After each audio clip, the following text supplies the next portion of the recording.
approving Robert's rules until they've wrecked it. It's a very common human phenomenon. Anybody who's tried to buy a plain cup of coffee in Starbucks knows what I'm talking about here.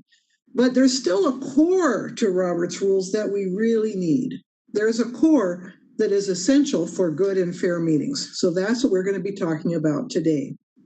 I'm now going to share my screen. I have a PowerPoint that we'll be working with, and I hope that you all can see that properly.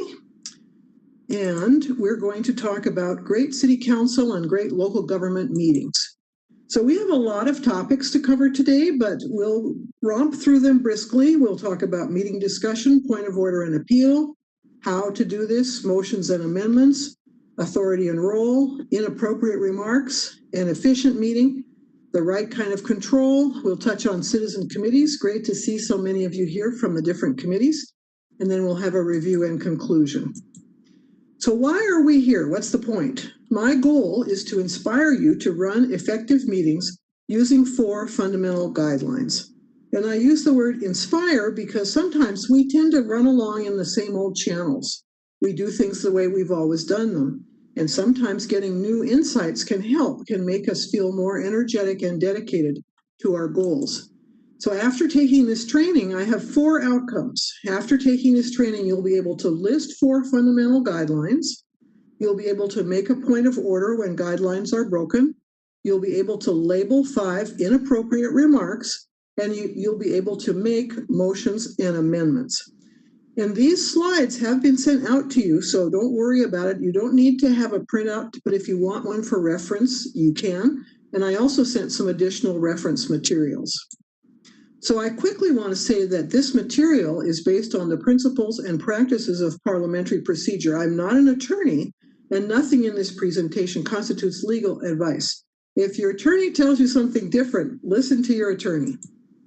And we'll take your questions at the end of the workshop as time permits. So have that wonderful tool, a pencil, in hand. You know what somebody said once about the pencil, you create with one end, and then you recreate with the other. So have your pencils ready, and we'll take questions. So we're going to be in the League of Northwest Dino Cities. This is a fantasy world, and we're in the city of Dinopolis, which is way down at the bottom here off Dino Bay. And you're going to be the members of the Dinopolis City Council. So it's not entirely realistic, but there's some overlap with real life.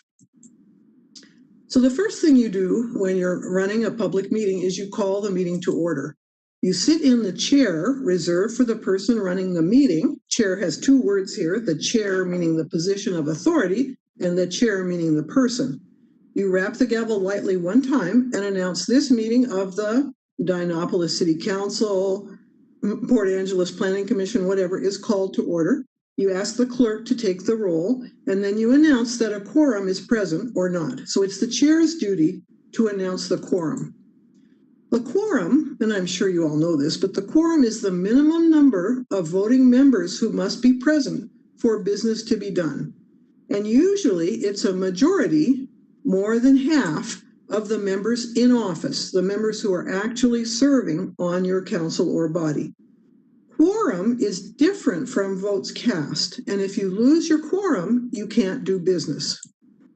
So local government bodies must not create a walking quorum or a serial meeting. When members of the body talk or email with each other outside of meetings, sufficient that a quorum is discussing your business, the Open Public Meetings Act has been violated. So you can talk to other people as long as the number is less than a quorum. We're fortunate in that regard. I believe that in the state of Florida, 2 people cannot talk to each other outside of a meeting, but ours is not that strict. So the agenda is prepared by the leadership, but it's within the control of the council, subject to notice requirements, of course.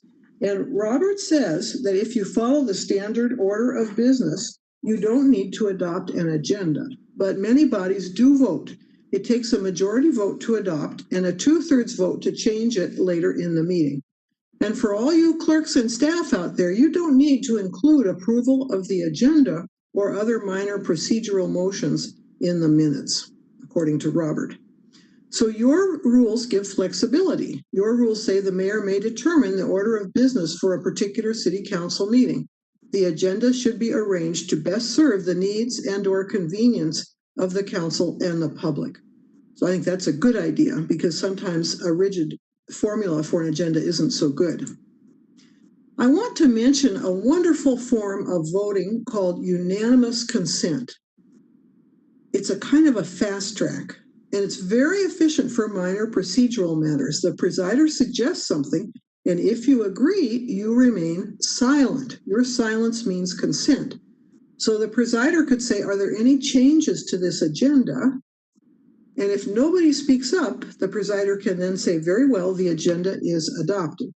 But if you have a change, you speak up and you say, I have a change, or you say objection, and the presider knows that everyone does not agree. So two things have to work for this. First off, the presider can't do this. Are there any changes to the agenda? Hearing none, the agenda is adopted. The presider has to pause and stop and give people a chance to offer changes if they have any.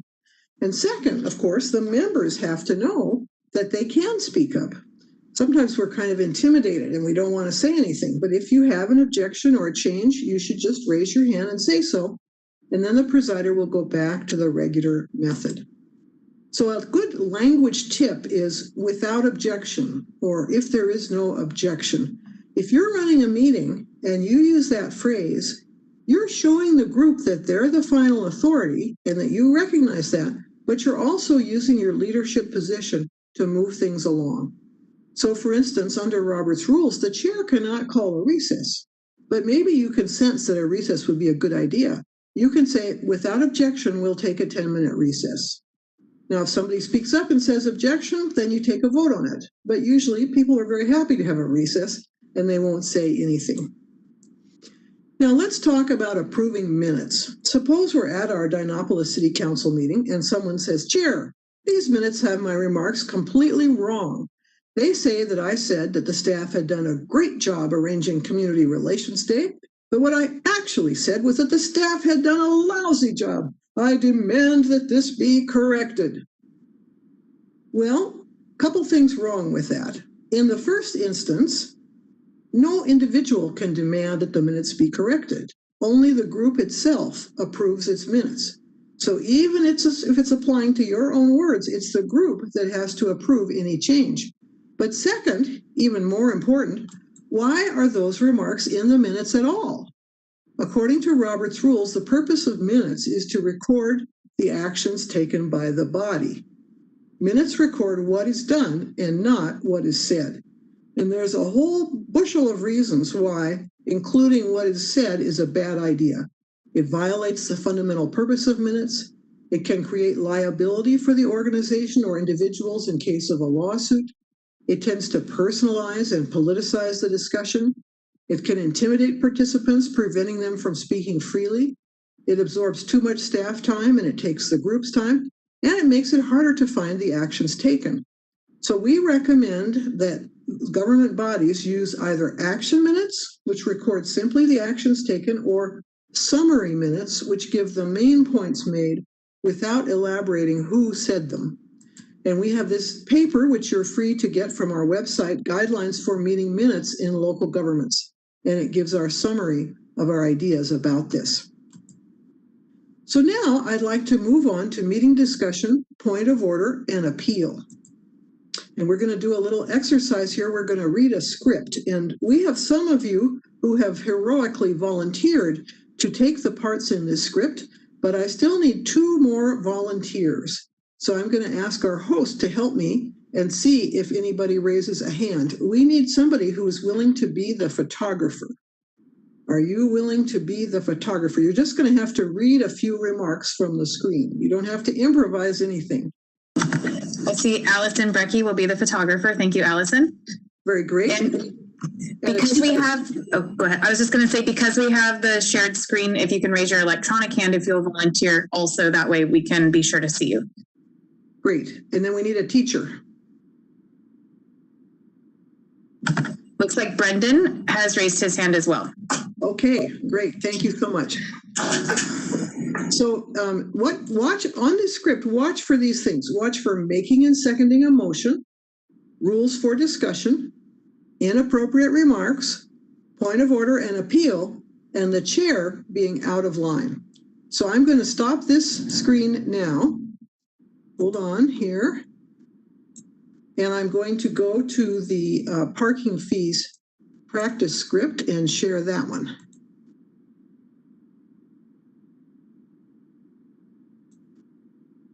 So can you all see the parking fees practice script? It's all good? Yes, it's up. Okay. We can see on your screen right now what we can see on, at least on my screen. I can see through number 6. I have it printed out, so that's okay for me, but I will scroll down as we go. Perfect. Okay. And so all you participants can unmute, so you'll be ready to take part. You'll notice that in real life, we would be being recognized. People would be recognized before they speak, but these numbers are a substitute for that. The numbers are just to keep it going. So everybody there? Everybody got your script? Madam Chair, why don't you start? There is continuing pressure on our parking spaces in downtown areas of the city of Dinopolis. The staff has reviewed the matter carefully. As you know, our current rate is $2 per hour. The staff recommends that the new fee be set at $20 per hour. Does anyone care to make that motion? I move that the parking fees be set at $20 per hour. Second. Very well. It has been moved and seconded, now that we have seconded, that the parking fee be set at $20 per hour. We will now have discussion on the motion. Environmentalist, as the maker of the motion, you have the right to speak first. Well, I'm a believer in public transportation myself. I think that this increase will lessen congestion and also force more people to take buses or walk. It's a good idea for the environment and for our city. Further discussion? The chair recognizes the elderly member. I think this is a terrible idea. We just learned that we have a $10 million surplus. Why would we increase parking fees and burden our residents this way? So just a moment, Madam Chair. I'm going to ask that everybody mute except for when your lines come up. There's too much background noise. Yeah, sounds good. Okay, so it's back to the environmentalist. Do you know that the parking fees in most cities of the league are $15 per hour? We're far below the market. We're so far below the market that it's ridiculous.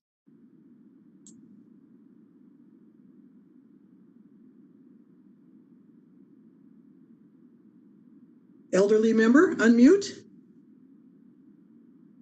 That's not a reason to go crazy and lay this burden on our residents. Many elderly dinosaurs are really feeling the pinch. The improvement in the economic situation hasn't touched them. There's no point being an old softy and begging for sympathy for the down and out. If they had an ounce of gumption, they would have saved up for their old age. A hard-hearted comment. Someday you might be old and wrinkled and poor yourself. Have you no compassion? All I have to say to you about that is nonsense, applesauce, and balderdash. Point of order. State your point. These members are monopolizing this discussion. Under Robert's rules, no one can speak a second time until everyone who wishes to do so has spoken once. The point is well taken. Members must speak in turn. Thank you, Banker. Further discussion?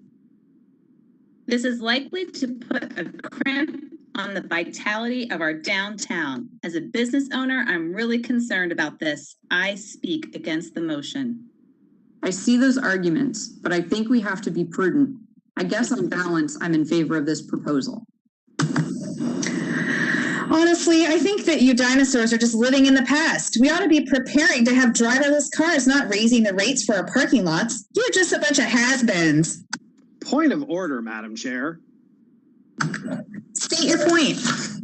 That is an insulting remark. According to Robert's Rules of Order, all of us are obliged to speak with courtesy and respect, including the chair. Oh, the point is well taken. The chair apologizes for her remarks. Further discussion? In my opinion, the council is clueless. We have our heads stuck in the concrete. Given the way the stock market is trending, our surplus could just disappear. I hope everyone will agree to raise those rates. You know, I've heard better discussions in my daughter's kindergarten class. It's clear that we don't have the sharpest knives in the kitchen drawer here. Point of order. State your point. The members are insulting all of us by those remarks. The chair will rule that the comments are indeed insulting. Members will kindly refrain from such improper statements.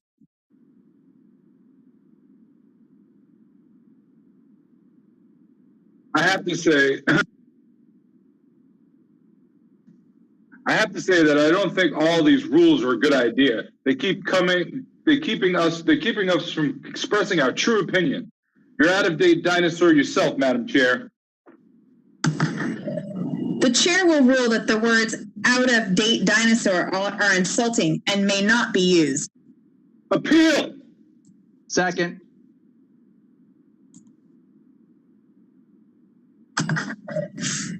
Very well, the ruling of the chair has been appealed and seconded, so the members will decide. The chair has ruled that the words out-of-date dinosaur are insulting. All those who believe that this ruling should be sustained, please say aye. Aye. Aye.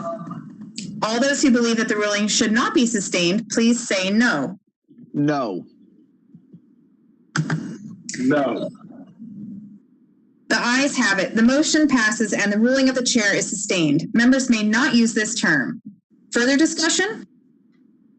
If we do this, the residents are likely to come and throw eggs at our houses, or even worse. I'm dead against it. Any further discussion?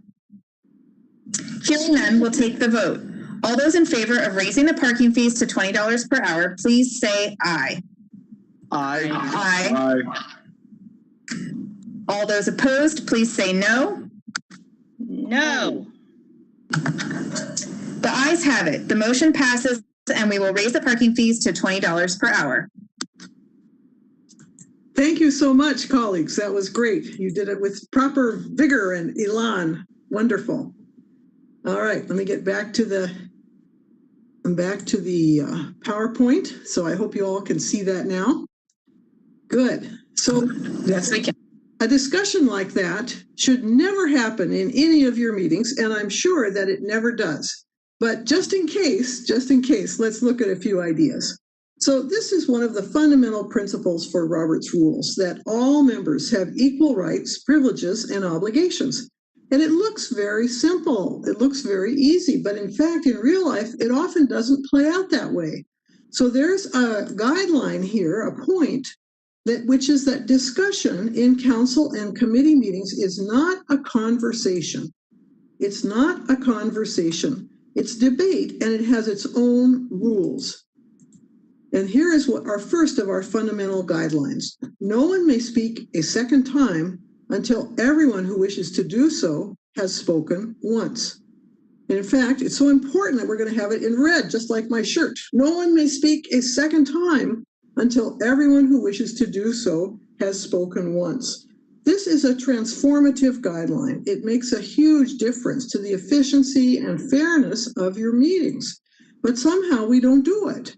Councils and committees tend to discuss their affairs in conversational mode, and in conversations, dominant people tend to dominate, and agreeable people tend to let them. So you must have a structure to make sure that everyone has an equal chance to speak. And this is both fair and efficient. So you in Port Angeles are supposed to do this. Your rules of procedure say no member shall be recognized and given the floor to speak on the same matter more than once until after all other members of the council have had an opportunity to be recognized and be heard. So I hope that you will take this rule to heart, because to me, it's just critical. It's so important in order to have fair discussion. And we know that the quiet, introverted people often have very valuable things to say. And Susan Cain, the author of Quiet, estimates that 1/3 of the population is introverted. So we're missing out on a lot of wisdom if people are just sitting quietly and the outgoing, bombastic types like me are taking over the discussion. So if you do that, and if you have a hockey game with everybody racing for the goal, then a member can make a point of order. So point of order is, as we saw, is a motion. And in our Jurassic Parliament methodology, we represent it by a flying dinosaur, by a pterodactyl. All will become clear about those dinosaurs in a little bit. So when another member breaks one of the rules, a member may make a point of order, and the chair rules on the point. So this is a motion claiming that a procedural mistake has been made. And according to Robert, it can be made only by a member of the body. But we recommend authorizing key staff to do so also. And the city of Ferndale has done this. You can see it in their rules. The public may not raise a point of order. If you have somebody standing up, and saying point of order, that person is out of order. Now, two really important points. You may interrupt a speaker if necessary, but don't do it often. Don't do it often. It's very off-putting. And it must be timely. It has to be made at the time of the offense. If you wait till the next day, it's going to be too late. So let's see an example of how it works. Point of order. State your point. That comment breaks our rules of decorum. The point is well taken. Members may not use this term. So that's it. That's all it takes. Is just that very simple process. You say point of order. The chair says state your point. The member explains, and then the chair gives a ruling, either yes or no. So here's a language tip for chairs. Use the third person to keep things neutral and lessen conflict. It's like you're stating the general rule. Members may not use this term. You're speaking on the voice of Robert. You're speaking on behalf of the rules of procedure. Don't say you're out of order or you made a mistake. I was at a council meeting once where the mayor said, John, I think you're off topic. And that just personalizes everything, and it's really not a good idea at all. Finally, when in doubt, ask the group. The chair can always ask the group to decide if a point of order is correct, well taken, or not. You don't have to carry all that heat yourself. And the chair doesn't have to say point of order. The chair already has the duty of maintaining order and decorum, so the chair just needs to take appropriate action. Now, suppose that this kind of situation happens. The members are just going around in circles and wasting time with this discussion. Point of order. The chair must follow the same rules as the rest of us. Oh, the point is well taken. The chair apologizes for getting carried away. So the chair is subject to the same rules. And if the chair breaks one of the rules, a member may raise a point of order. And the chair issues a ruling on their own behavior, which seems totally weird, but that's the way that the system works. And we saw that in our little script. And you also have this in your rules. The presiding officer shall have only those rights and shall be governed in all matters and issues by the same rules and restrictions as other council members. Now, there is a pitfall about point of order, and I want to warn you about it so you don't fall into it. Don't weaponize this. You may interrupt to make a point of order. Sometimes you have to, but usually it's not necessary to interrupt, and you should hold back. I worked with one city, and now all through the meeting, they're throwing points of order at each other like little darts, and they're interrupting each other, and it's become pernicious. It's become really destructive to their good functioning. And one thing in particular, in my view, usually it's best not to call a point of order for germaneness, for relevancy. What happens in this council is somebody will say, well, I don't think we should approve this transportation improvement plan because instead we should put more money into housing for the homeless. And somebody says, point of order, housing for the homeless is not germane. Well, I don't think you should do that. Let people develop their theme. Let them make their point. I mean, if they're going to start telling you about their vacation in the Bahamas, okay, that's not germane. But if they just have a different view of what's relevant to the discussion, I think you should let them have it. Now, once the chair has ruled on a point of order, the only allowable form of discussion is to appeal the ruling. So appeal, in our view, is the most important motion in all of Robert's rules and the least known. It's the one that the fewest people know about. The chair enforces order and decorum, but the group is the final authority, and any two members can appeal a ruling of the chair. One member appeals and one seconds the appeal. Now, there is an exception. If the ruling is a matter of fact on which there cannot be two reasonable interpretations, then the ruling cannot be appealed. So let's see how that plays out. The port was a cesspool of corruption. Point of order. State your point. That comment breaks our rules of decorum. The point is well taken. Members may not use this term. Appeal. Second. Very well. The ruling of the chair has been appealed and seconded. The members will decide the matter. The question is whether the chair's ruling that the words cesspool of corruption break our rules of decorum should be sustained. All those who believe it should be sustained, please say aye. All those who believe it should not be sustained, please say no. In this instance, the members voted no, so the ruling of the chair was not sustained. I've put this unhappy figure in just for fun, but in fact, if you lose an appeal, it's better to maintain a neutral face. Try to give the impression that you don't care. The port. So I love that example because that really did happen. Somebody called the port of Seattle a cesspool of corruption. So it's fun when I get my examples from the papers and don't have to make them all up. So this is how you process it. Member A says appeal, member B says second. The chair says the chair's ruling has been appealed. The members will decide, calls for the ayes, calls for the noes, and then gives a ruling. The ayes have it and the ruling is sustained, or the noes have it and the ruling is not sustained. Now, the chair must take care in explaining the vote to the members. The basic principle is the chair's ruling stands until it's overturned. So the question being voted on is, shall the decision of the chair be sustained? It's kind of backwards. It feels like if you're with the appealing person, you should vote yes, but you have to vote no, because the question is, shall the chair's ruling stand or not?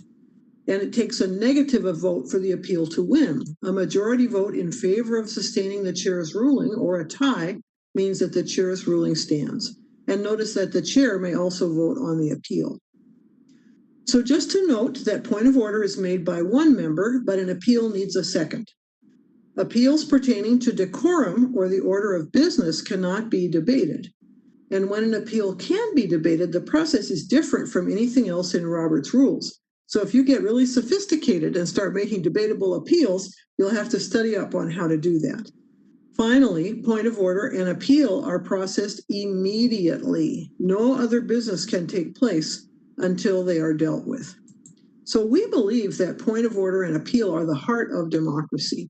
That's really what it's all about in terms of the group being the final authority and not being able to allow the chair to run roughshod over everybody else. So now we're going to talk about how to do this, how to achieve these goals that we've been talking about. And we recommend these ideas. First, seek recognition before speaking. No one may speak a second time till everyone who wishes to do so has spoken once. No sidebar conversations or whispering. No interrupting. Speak to the chair, which is optional. And debate must be either for or against, which is also optional. So members must seek recognition from the presider before speaking. Again, I'm going to put that in red because I think it's so important that you just got to do it. You've got to have people seek recognition. And of course, it's even more important now when we're online. So you raise your hand and you wait to speak until the presider, the chair, calls your name, nods at you, or gives some other sign that you have permission to speak, that you have the floor. And online, you can use the raise hand function or raise your physical hand, depending on how large your group is.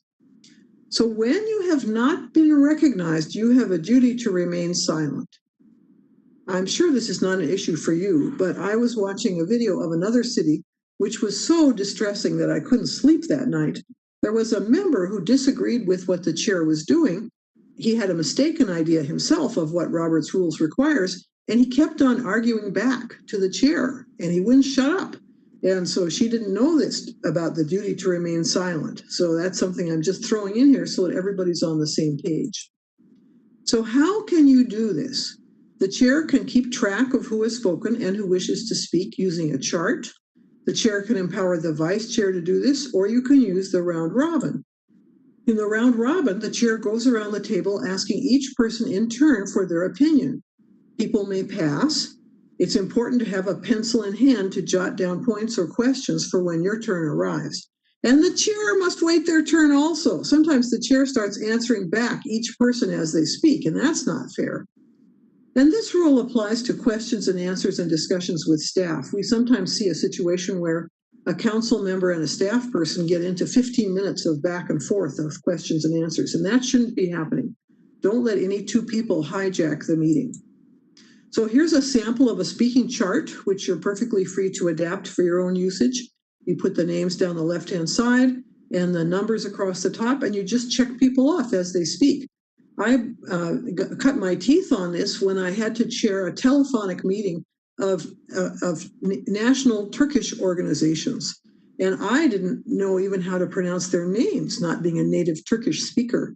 But I made up a chart like this, and they were very good at allowing me to call on them in order. And after 2.5-hour telephonic meeting, we came to some excellent conclusions. So I really felt that that proved the benefit of this method of keeping track. No interrupting. When a member has the floor, they have the right to speak until they've completed their comments. Interrupting is absolutely forbidden. Members may not interrupt each other, and chair may not interrupt members. Robert, I love it that Robert says, the chair may not interrupt a member even when he knows more about the subject than the member does. So there is an exception, of course, point of order, as we've discussed.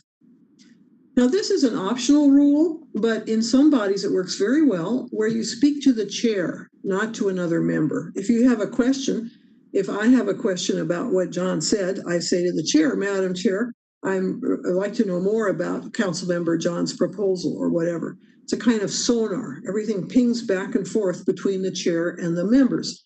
And this depersonalizes issues and improves the clarity of the discussion. Because otherwise, discussion often goes down the rabbit hole, where one person speaks to another and they answer back, and pretty soon they're having that old conversation. So this is an optional guideline. You don't have to do it, but many bodies have found that it works quite well. Another recommendation we have, this is from the Seattle Yacht Club, a sign that I loved, I had to take a picture of it, is that you adopt a policy of no electronic devices during the meeting, because phone snubbing, looking at your phone instead of at your colleagues, is rude to others and weakens the body's cohesion and ability to work well together. When the members are distracted, they're not attending to the work of the body, which wastes everybody's time. And absolutely no tweeting or posting on social media during meetings. We had a city on this side of the water where a council member was constantly tweeting to her Twitter account and Facebook derogatory comments and misrepresentations about what other council members were saying. It was terrible. And of course, they had to pass a rule to stop it because that was just not a good thing at all. And councils can pass such a rule. So you can do this. I also want to mention that we recognize in Jurassic Parliament that sometimes there is benefit in the conversational style, in informal discussion. It can provide a sparky flow of ideas that can be beneficial. It can be useful in committee meetings or work sessions. But our plea to you is don't make the conversational style your ordinary or default style of discussion. So we have prepared these sample discussion guidelines for local governments, and I think I put them in the reference material for you. You are welcome to adapt these if anything in them is of use to you. If you want them in Microsoft Word format, we can send them. We just wrote them as a starting point to give you some ideas about how you might like to set up your own guidelines. And by the way, in that regard, I love the City of Port Angeles rules of procedure. They are just superb. One of the best that I've ever seen. So I'm very impressed with that. And you have this point from your rules. Once the vote has been taken, the discussion is closed. It is not necessary for council members to justify or explain their vote. If they wish to make their positions known, this should happen during the discussion preceding the vote. I wish every council had this in their rules. And you also say, in order to maintain decorum and good working relationships, council members should not criticize the vote of another. And I think that holds true both in meetings and out. I think we're better off not criticizing each other's views. So council members, you, the key people in this whole operation, here's our thought for you. Don't try to convince your colleagues that you are right. Don't answer them back or question what they said. Don't argue with them. Just state your own position as clearly and effectively as you can. That's your job. That's what it's all about. In the end, It's not what other people say, it's what words you agree to in the motion that you are passing. So I actually am a little bit ahead of myself, so we're going to go on to motions and amendments before we take a little break. So under our system, our Jurassic Parliament system, a main motion is represented by Tyrannosaurus Rex. This is where we get to bring the dinosaurs into play. So a main motion is the usual and customary way to start the action of discussion and decision making. For small boards up to about 12 people, it's okay to have discussion before a motion is moved, but Jurassic Parliament recommends moving the motion before discussing it whenever possible. So this is a sequence that we recommend. The staff presents the proposal in writing and answers any questions. Each council member may ask 1 or 2 questions, then the next member has a turn. And it's important not to get into discussion during this information gathering step. Then the motion is moved and seconded. Then the members discuss the motion and may amend it, and then the members vote on the motion. That's the sequence that we think works pretty well. So a main motion should be in writing if at all possible. Of course, if you've got it in your packet, you already have it, but you can project it on the screen, or you can use a 3-part form. The parliamentary associations publish these nice little forms where 1 copy goes to the presider, 1 to the clerk, and 1 to the person who made the motion. Of course, that's not going to work for online, but it's pretty handy. A motion should be clear and unambiguous. Don't say, I move what he just said, or so moved. It should be phrased in the grammatical positive, and you have a specific thing on that in your rules, which I really liked. A main motion obviously must comply with the bylaws and the procedural law of the land, and you can only have 1 main motion at a time. So if you have 1 main motion, another one cannot creep in. It has to run away until we've disposed of the one that we're dealing with. So let's look at how that works. How do you introduce a main motion? It's very easy. You just say, I move that. It's 3 little words, I move that. People sometimes get all wrapped around the axle and they say, I would like to motion that, or I'd like to move that. You don't have to. You don't have to bother. Now, don't mix up your ideas with the motion. Sometimes this kind of thing happens. I've been noticing that our employees seem kind of depressed recently. I think that their performance would benefit from going vegetarian, so I move that we do that. It's a shame that people eat in such an unhealthy way, and it would really improve their mood. That's a way to drive your clerks crazy, to just drive them straight into the loony bin. So you just state the exact motion. I move that the employee cafeteria will serve only organic vegetarian meals. That's your motion. And the person making the motion is responsible for writing it down or formulating it. You can ask for time. May I have a few minutes to write this motion down? Or the chair can request that the motion be written. And you have in your guidelines, motion should be clear and concise and not include arguments for the motion. So that's right up the alley. Now notice that in discussion, you can't speak against your own motion. Under Robert's rules, the maker of the motion cannot speak against it. If the discussion has changed their mind, they should request permission to withdraw the motion. Now, the maker can vote against their own motion. They just can't speak against it. What about second? I'm sure you've all heard the phrase, second the motion. So you second a motion to show that you would like to talk about it. There's no need to be recognized. You just call out second. And it's actually okay to second a motion you disagree with if you want to explain why it's a bad idea. If there's no second, the chair says there being no second, the motion will not be considered, and then moves immediately to the next item of business. Don't kind of just stand there looking blank, just move on. There are 8 steps to process a main motion, and so we're going to quickly run through them here. First, the member makes the motion, then another member seconds it. Then the chair states the motion. That's the one that's often omitted. The members debate and or amend the motion. The chair restates the motion and calls for the vote. The members vote on the motion. The chair states the results of the vote, whether the motion passes or fails, and what happens next as a result of the vote. And then the chair states the next item of business. So the members hear the motion 3 different times. And the way that the chair states the motion is the official text of the motion. So sometimes chairs have a tendency to improve motions, to make them a little better. So if you make a motion and then the chair says something different from what you wanted, you'd better speak up and let it be known. You can make a point of order and say, that's not what I said. And notice that amendments come in step 4 during the process of debate, and we will cover that. So here we have our main motion. I move that the employee cafeteria will serve only organic vegetarian meals. And then we have discussion on the motion, and as you heard, the person who makes the motion has the right to speak first. So that person says, well, the advantages of a plant-based diet have been established for a long time. I believe that this change will result in substantial improvements in employee health. In the long run, our employees will thank us for it. Then there's more discussion. Somebody says, I think this is a terrible idea. If we do this, it's likely that some of our employees who are carnivores will start eating the other employees. So we have our discussion on the motion, and then we move to vote. And your rules have a very nice formula. When it seems that discussion is finished, the chair says, if there is no further discussion, we will vote. So it's kind of a rhetorical statement to make sure. In a small board like yours, there's no limit on the number of times people can speak, as long as you're following the rule that no one can speak a second time. So the chair repeats the motion one more time. The chair says, all those in favor say aye, all those opposed say no.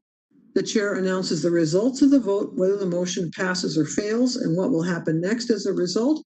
And then the chair announces the next item of business.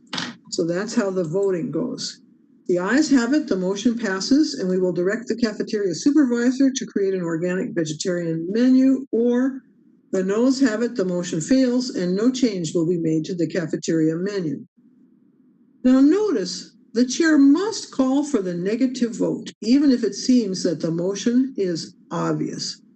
This goes back to 1604, when Parliament was fighting with King James of the King James Bible. You've got to call for the negative, even on a 3-person commission where you think it's perfectly obvious. It's a basic matter of fairness. And you also have this requirement: each council member shall vote on all questions put to the city council unless a conflict of interest or appearance of fairness issues requires a council member to excuse himself. So this is not always the case, but in your rules, it is required that each council member will vote. And further, if a member of the council who is eligible to vote does not vote, his or her silence shall be recorded as an affirmative vote. Now, as a parliamentarian, I don't like this. Robert says people can vote their conscience or not, and I don't care for this kind of formulation, but it's common. In fact, some cities have it the other way. Some cities say that if you don't vote, your silence shall be a negative vote. So that's up to you, obviously. So now we come to the idea of amendment. So in our system, we use dimetrodon to stand for amendment. So you amend a motion to improve it, unless you're the US Congress, but we're not going to go there. And the amendment applies to the main motion. The amendment must be germane, which means relevant. And anyone may move to amend, even the person who made the motion. You might look a little foolish if you make a motion and then you're amending it in the next minute, but there's no prohibition against that. So we come here to a fundamental guideline, one thing at a time. Robert's Rules is very linear. So if we have a main motion and then we've made an amendment, we are only going to talk about this amendment. We can't talk about this main motion. We can only talk about the amendment. And there are 4 different ways to amend. You can add or insert words. If you write them at the end, it's adding. If you put them in the middle, it's inserting. You can strike out words. You can strike out words and insert words in their place, or you can substitute. Now, substitute is definitely intermediate Robert's Rules. It's kind of tricky, and I recommend you don't try it at home. It can be a little bit risky. So here's an amendment. I move to amend the motion by striking the word vegetarian and inserting the word vegan. So if somebody wants to make this change, to strike the word vegetarian and insert the word vegan. Well, the amendment is processed using those same 8 steps that we just saw for the main motion. So somebody is going to have to move it. It's going to be seconded. We're going to debate it. And then at the end, we're going to vote on it and decide whether it passes or fails.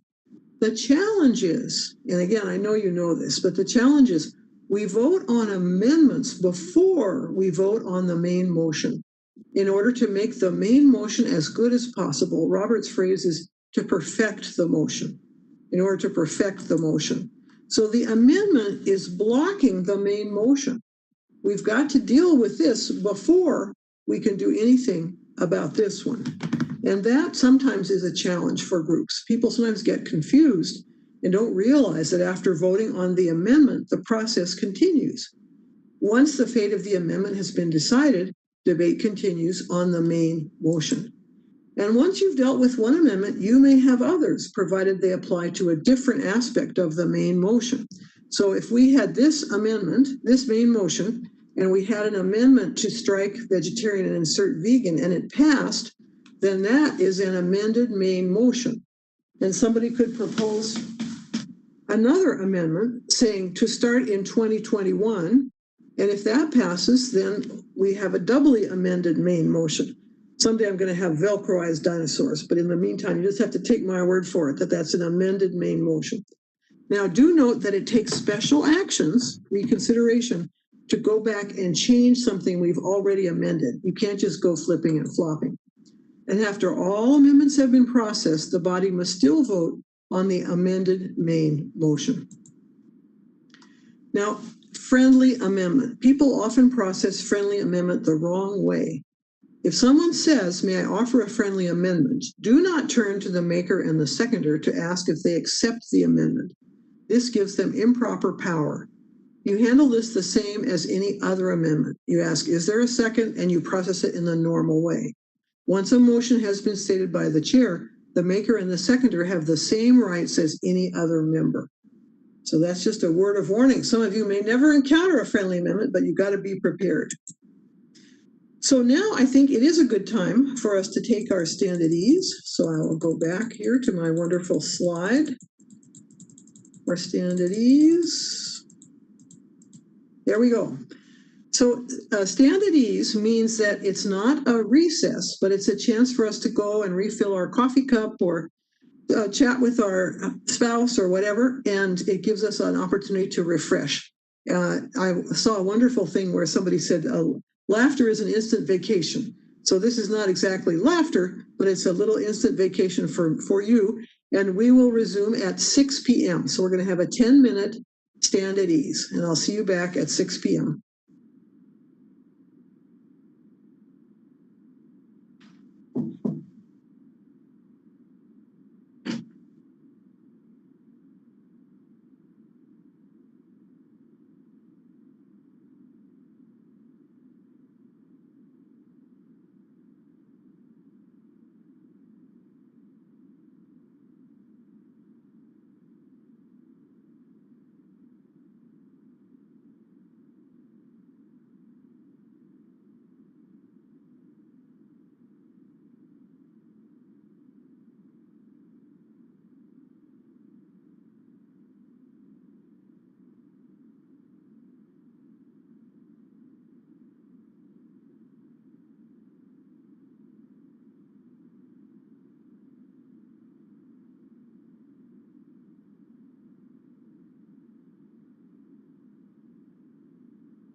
Okay, so I make it 1 minute to 6. We'll resume in just 60 seconds.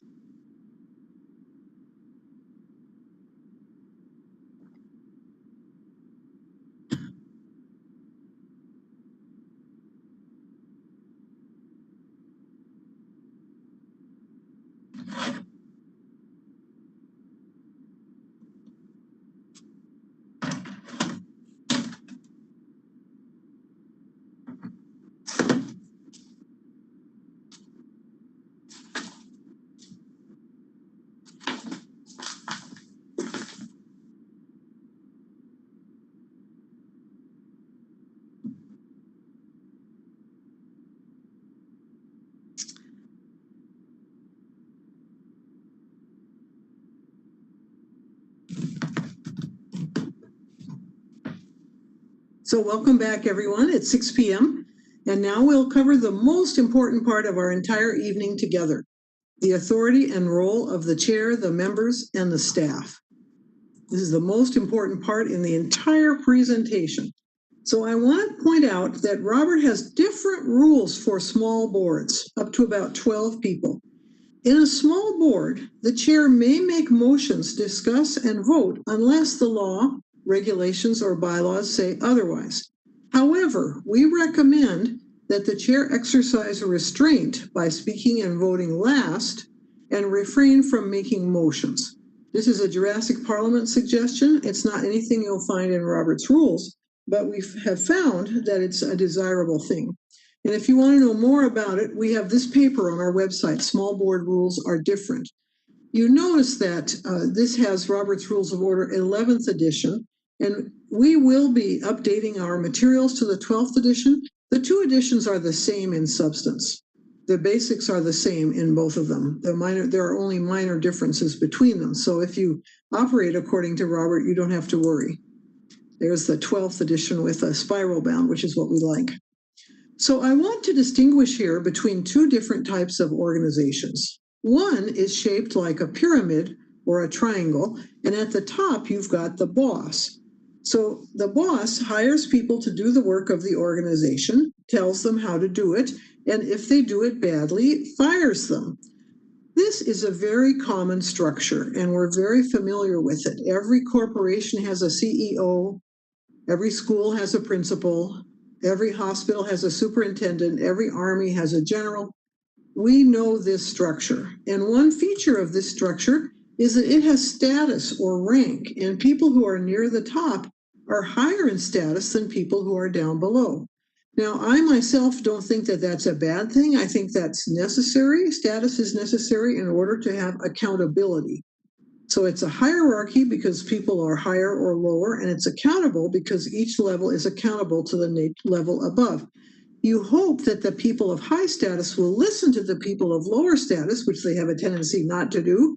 But in and of itself, it's necessary. If all of us who are on this call, the 40 people on this call, had the task of building an addition to the Port Angeles City Hall, and we all had the same status, the same rank, we would never succeed. We'd never be able to carry it off. So accountability hierarchy is a very common structure. But there's a whole nother type, which is called a voluntary association. And in a voluntary association, a group of people come together to achieve a common purpose. They set up some guidelines for themselves and they select a leader, but the leader is a peer. The leader is an equal with the same status as everybody else and some special functions in addition.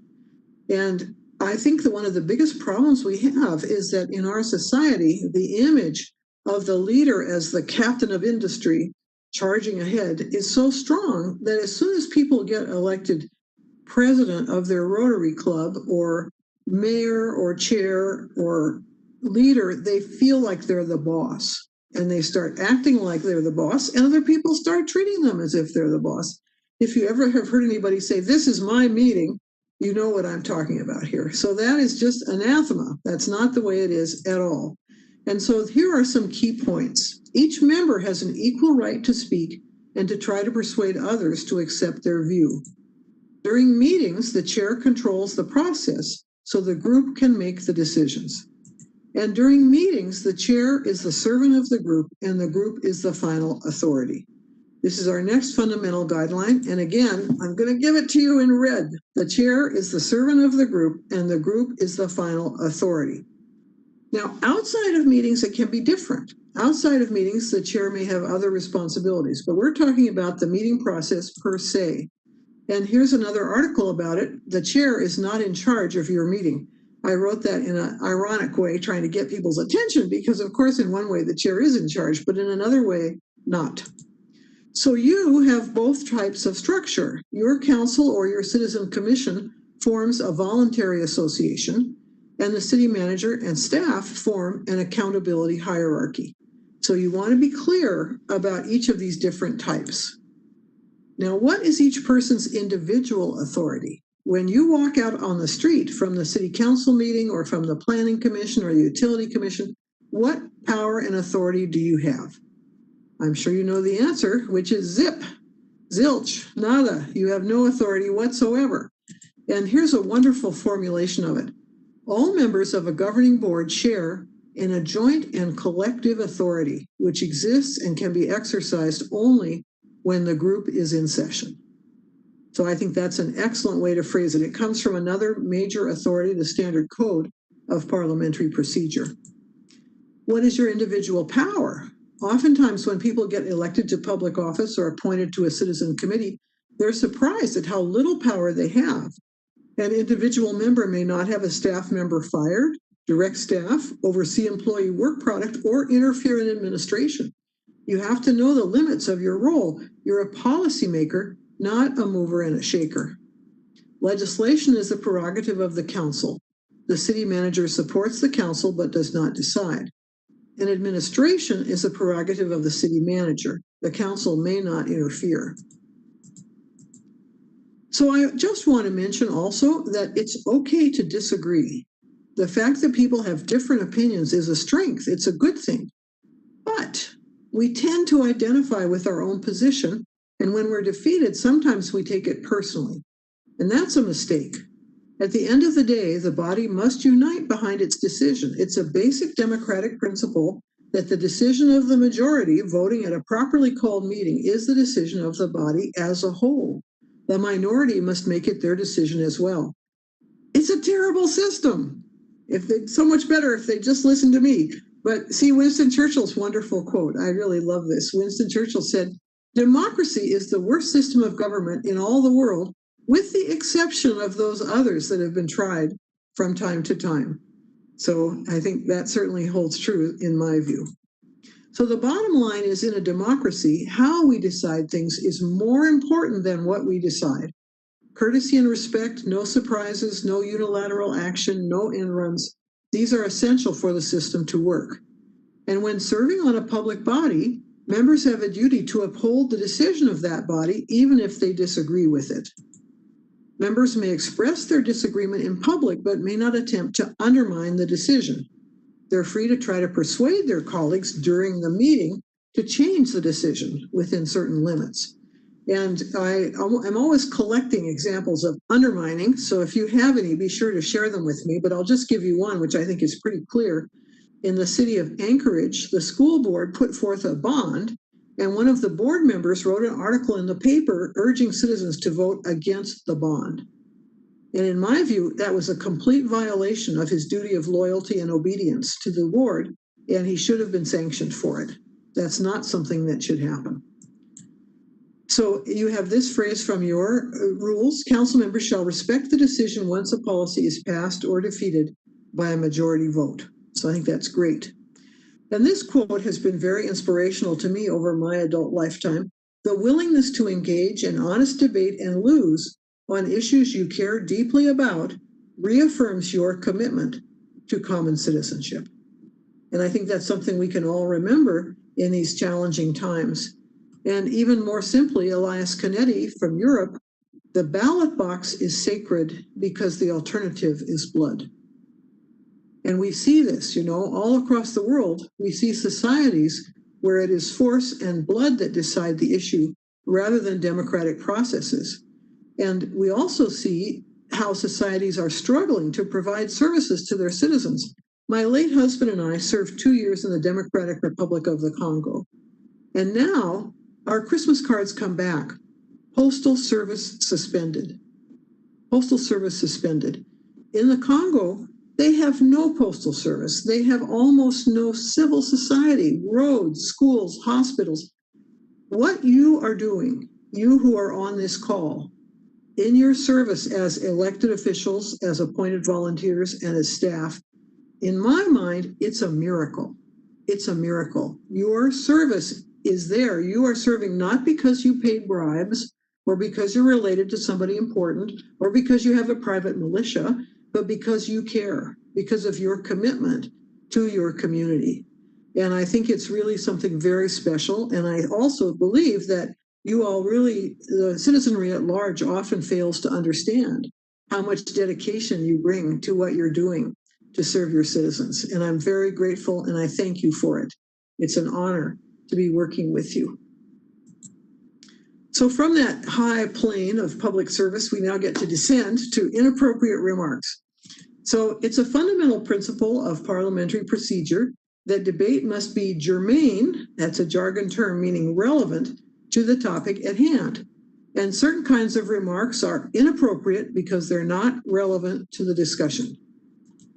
So Robert has a list of 5 of them, and these are personal remarks about other members, except of course for conflict of interest, which you would deal with according to your policies.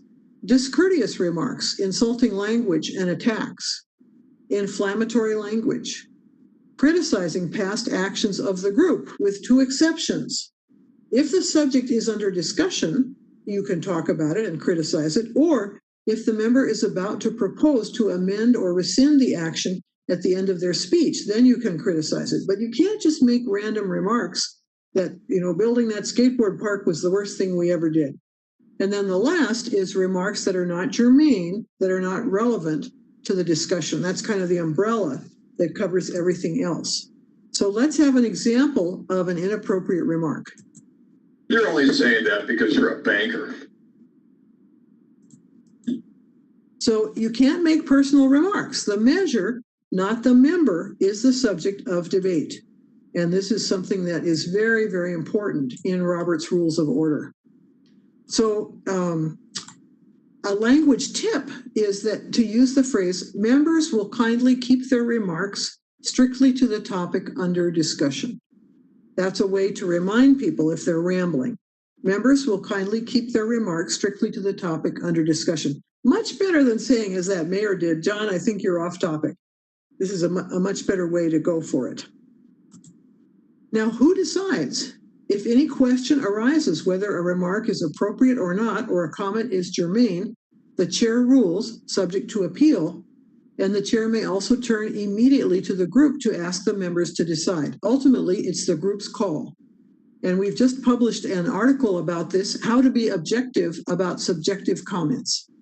How to be objective about subjective comments. It's on our blog and you can download the PDF. The ultimate objectivity is the majority vote of the group. That's what it comes down to, which is not emotionally very satisfying. Sometimes we want, to get vindicated, but it's the democratic way.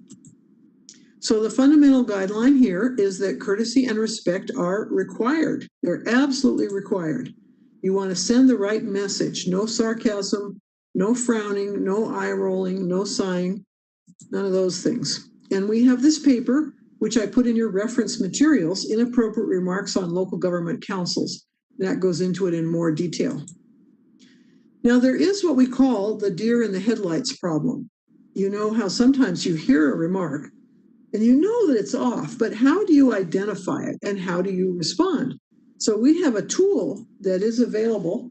This is where I get into shameless self-promotion. It's called the Wait Cheat Sheet, and it's laminated, and it's got all the things that you can say in 3 different kinds of circumstances. One is if you're the chair and a member's misbehaving. One is if you're a member speaking about another member. And one is if you're a member speaking about the chair. This is the only product I know that gives you language for that circumstance. And it's also got the motions chart on the back, which can be pretty handy.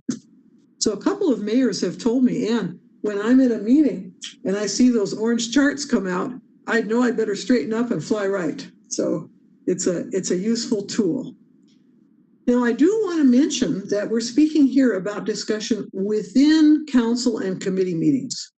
The courts have found that councils do have the right to limit their discussion within the meetings. These prohibitions do not apply to the public when they're giving public comment. And the situation is very different for them. Attendees at a meeting do not have the right to disrupt the meeting, but in general, the courts have found that mere words do not constitute disruption. If a free speech issue comes to court, often the local government loses the case. So be prepared with an action plan in case of difficulties. If you're getting controversial subjects, consult with your attorney and your staff and be ready, because it can be problematic. And we have our paper, Guidelines for Public Comment in Local Government, that goes into detail on this. Notice this is us. This is Jurassic Parliament. Robert doesn't say anything at all about public comment. It has general observations about guests at a meeting, but it doesn't go into public comment. So now let's talk about an efficient meeting. Robert says it's the duty of the chair to expedite business in every way compatible with the rights of members. Sometimes people don't know that. They associate Robert with obfuscation and tying things up in knots, but actually Robert gives members the right to an efficient meeting. So council members and board members must read the packet in advance. I say this especially to those of you who are serving on citizen committees. I know how busy life is and I know what a challenge it is, but it's part of your duty of care to your body to read that packet in advance. And if you have questions, send them to the staff in advance. Send them to the staff in advance. Don't play gotcha with the staff by asking questions in public that could have been addressed and researched ahead of time. This is unfortunately a common failing. I'm sure not in your jurisdiction, but it sometimes seems that council members or elected officials or citizen volunteers want to prove that they've done their due diligence, and the way they do it is by trying to catch the staff out, and that does not contribute to a smooth functioning city. If you have amendments to a motion, send them to the clerk in advance. Now, don't send them to all your colleagues. We don't want to get that serial meeting situation, but send them to the clerk so the clerk is prepared. And during the meeting, amendments can be displayed on the screen so that everyone knows what is being considered. We have this paper, Successful Staff Interaction in Local Government Meetings. That's my home city of Shoreline right there.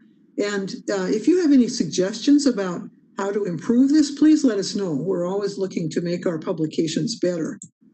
So council and board members should not criticize the staff in public and must be courteous to them. If you have concerns, speak to the city manager privately.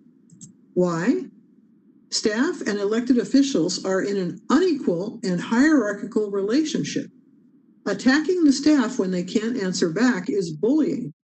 It violates the boundary between the duties of the council and the duties of the administration, and it can create a hostile work environment and serious PR problems. So this is something that's important to know about. You have a channel and you must use that channel. We also have this paper, When Should the Clerk Speak Up? Again, that's Shoreline right there in the picture, and that may help and give some idea of the role of the clerk in the functioning of your organization. The agenda should have proposed times for each item to keep everyone on track, but add all times approximate or estimated to keep flexibility. You don't want to get in a situation where you've an adopted agenda and you have to have a formal motion to take 5 more minutes on some topic. But if you put all times approximate, the chair can just say, shall we take 5 more minutes on this? And we recommend identifying items as information, discussion, or decision. Don't use action. Don't use action because that can be confusing for public bodies. As you know, for a public body, discussing a matter is taking action. So we recommend information, discussion, and decision. So here's a sample of a timed city agenda meeting. And we have examples of both and also a different format in our article on agenda, which is on the website. So the body should establish time limits. And we recommend a 3-hour maximum for your meetings, 5 minutes each for individual member discussion. That's on each topic, of course. and for council reports, 30 minutes maximum for public comment, and 3 minutes maximum for public speakers. 2 minutes seems to us kind of short, and 5, 7, and 9 minutes, all of which I've seen for public comment, seem kind of long. But you can do this by establishing your own special rules of order. And especially in these days of infinite Zoom meetings, it's very important not to wear people out. I have one colleague, and we have on my choir board, and we had a meeting on a Tuesday night, and she said, well, this is my 22nd Zoom meeting of the week. Since Monday, she had 21 other meetings, and that's just exhausting. That's too much. So we recommend these maximums. Here's our paper on this. Time limits create productive meetings. So that's also on our website. So let's talk now about the right kind of control. In order to put all of this that I've been talking about into play, you must have 3 things. You have to have knowledge of how this system works. You have to have a majority on your council who are in favor of civility and this system. And you have to have the personal moxie, the chutzpah, the energy and the drive to put it all into practice. It's not easy. It's much easier to coast along. And if you don't have a majority, you can't do it. You may know that the city of Puyallup about 12 years ago abolished its rules of civility. They've put them back since, but if you've done that, you're not going to be able to make this system work. So the chair must control who speaks when. The chair serves as a benevolent dictator enforcing the rules that the group has chosen. And individual members must seek recognition before speaking. This is just critical. So the chair has to be ready. If someone speaks up without being recognized, you stop them. If someone speaks out of turn, you interrupt them. If someone makes insulting remarks, you cut them off. You have to be prepared to do this. And members have a duty to obey the chair. If they disagree, they can't argue back. What can they do? Anybody want to unmute and tell me what they can do?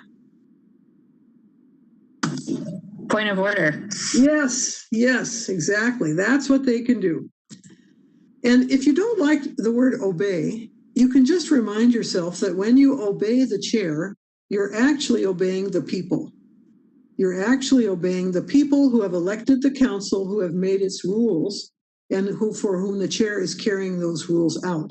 You are serving our democracy in this way. And we're so individualistic, it can be a challenge, but I think we have to remember it. So for the chair, it's a phrase that I like, generous authority. Generous authority. You're exercising that authority on behalf of everyone else. So it's important to be businesslike and focused and keep things moving, but at the same time, show humanity and humor when appropriate. And this comes from Priya Parker's book, The Art of Gathering.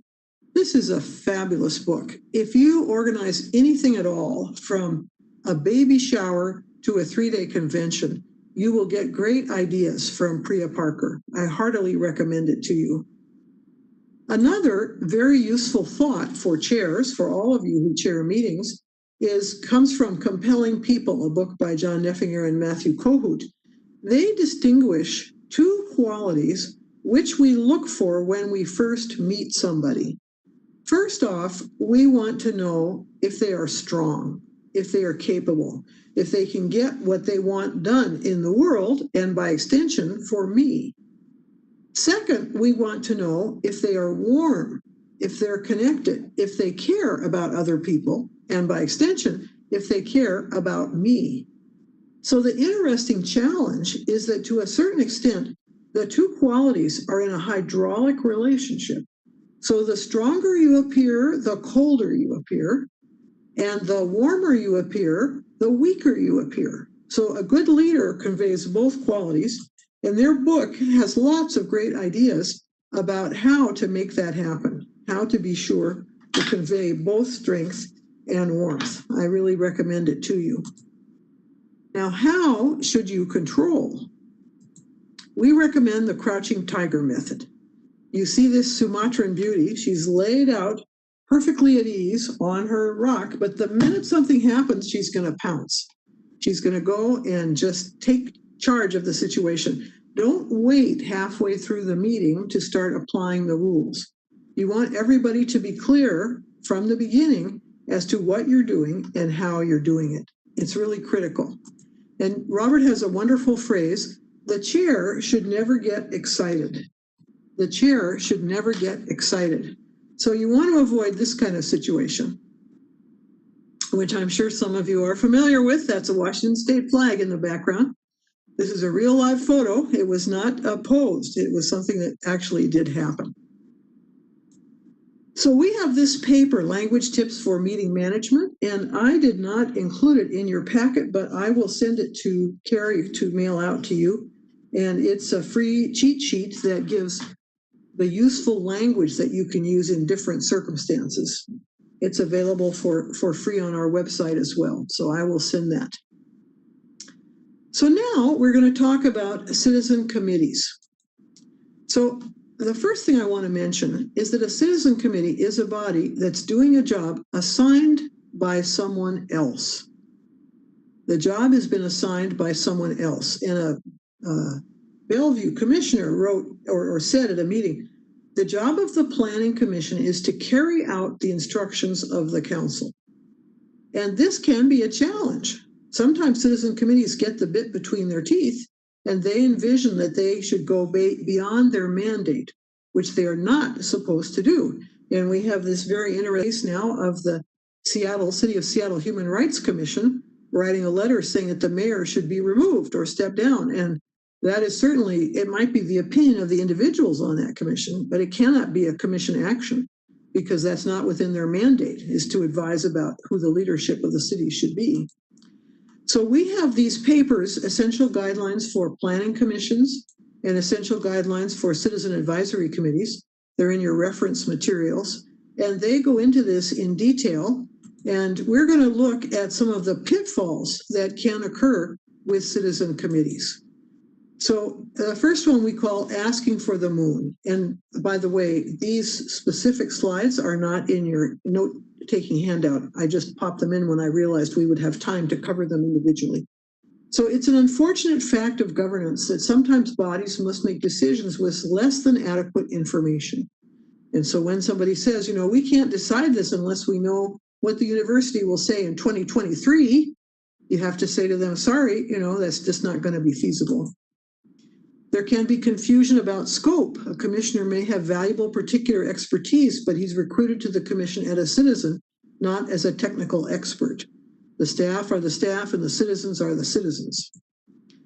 You can have confusion about your job. A planning commission I was working with was asked to grant a 20-foot setback instead of a 50-foot setback. And one of the commissioners asked, isn't there a better place in town to locate this hotel?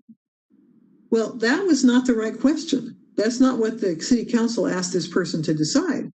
So that he didn't understand what his job was.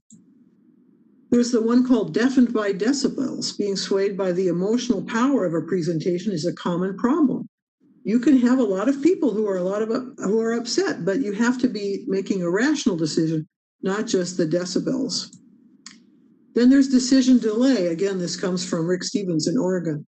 A planning commission is expected to render decisions in a timely manner. Some applications suffer death by 1,000 nicks. So you can't just keep continuing and continuing and continuing. Failure to read packet, we've talked about that. And lost in the weeds, analysis paralysis. We all have a human tendency to delve into the details. Sometimes this leads citizens committees astray as they spend too much time discussing details that are not relevant to their assignment. So I'm going to show you an example in a little bit. And then we have shrinking from hard choices, where a commission really doesn't want to decide something, but you don't have the right to decline to do your job. That's a waste of public resources. And you have to be definite and get a grip. Commissions and committees must come to closure with their issue and define a specific action that they recommend. Don't say, I move what he just said. And don't say so moved unless the motion is crystal clear. The staff can help bring things to closure. So let's stop here for a minute and we'll just take a look at my examples, which in some respects are a little bit humorous, but they're all based on real life examples. So do you all see that now? Citizen Advisory Committee pitfalls? Yes, it's Yes. clear. Great. Okay, so here was the situation. The Environmental Commission is considering recommending setting aside some wetlands, and the commission says, we can't address this until the university report comes out. So that's asking for the moon. The next instance, the staff has carried out a survey, and somebody says, since I'm a professional surveyor, I can redo the survey to verify it. Can't do that. That's confusion about scope. Number 3, the staff made a recommendation to purchase a historic farm site as a museum, and the citizens were upset. They said, why are the staff making this recommendation? Only citizens really understand the issue here. Well, that's blatant confusion about staff role. The citizens can't do it all. They can't be making all the decisions, doing all the research. They have to be in partnership with the staff. So that can be a problem when people are unsure about what role the staff should be taking. Then we had public outcry about changes to the irrigation district boundaries. 6 of my neighbors are very upset about this. They've taken the trouble to come to our meetings, so we should do what they want. And you just can't do that. You have to listen to the public, and at the same time, you have to be prepared to make your own best decision. There's mixed public opinion about a developer's plans to site a shopping machine. So we're getting so many different conflicting views. I think we should just punt for another 6 months. That's decision delay. The Arts Commission is considering a report about the museum. I was on my honeymoon. I just haven't had time to read this, so we talked about that. Commission is discussing plans for a new hiking trail along the river, and somebody says, I think we have to analyze what kind of paving stones are best so teeny tiny rocks don't get stuck in the paws of our dinosaur residents. That was analysis paralysis. I worked with a county commission who spent 45 minutes discussing what color to paint a house until they were informed that they didn't own the house in question. So you really can get off base on that. Now, in reviewing the staff report, you have a question, but you didn't ask it ahead of time. Why wasn't this issue addressed in the report? Don't do that. And then this one, there doesn't seem to be an attractive option for the new community swimming pool. I move that we recommend that the city carry out a referendum. I saw that happen in one of our Eastern Washington cities. They just couldn't stand to face the choice. And so they went to the citizens when they really shouldn't have done. So those are just thoughts for you, and they may or may not be resonant, but it's something that you need to be aware of. So let's look at the next point. I just want to mention that staff are employees of the city. The commission or committee may not direct them independently of their assigned tasks, and they have a duty to remind citizen volunteers of the law, regulations, and fiscal constraints that apply. This is not sticking an oar in, it's doing their job. I know of one case where someone wanted to have a member of the fire union on the commission that was seeking a new fire chief. And when they were told by the staff that they couldn't do that because of the charter and state law, they replied, I don't find that argument persuasive. So I think that was pretty drastic confusion about staff role and law. Now, here are just a couple of thoughts from the Department of Commerce. What if the council ignores your recommendation? What if you've worked hard and you've made that recommendation and the council ignores it? You can swallow hard, accept the political decision, and continue to do your best to provide thorough and thoughtful recommendations. You can resign and protest. Think carefully before you exercise this option. If you quit, it deprives the commission of your experience and expertise, and it always takes time for a new person to get up to speed once appointed. So to lessen chances of this, consider ways to maintain good communications with the city council. As an example, the city of Lacey holds joint meetings twice a year, including a bus tour of the city, so everyone's seen sites being considered firsthand. So those are a few tips from the Department of Commerce. So we are now coming to our review and conclusion. I'm actually quite a bit ahead of myself, but that will give us time to do a few things and to ask some questions. So I want to invite you to keep in touch. You're invited to subscribe to our monthly newsletter or our blog. We have weekly insights, and you can also email me anytime. I love parliamentary questions and glad to address them with you. And then we have our book, Mastering Council Meetings, which I think some of you in the city already have now. And I want to look again at why are we here? And after that, I think we'll do a little script again. So we're here to inspire you to run effective meetings using 4 fundamental guidelines. So let's pick a script and see how those guidelines come out in it. Hold on here.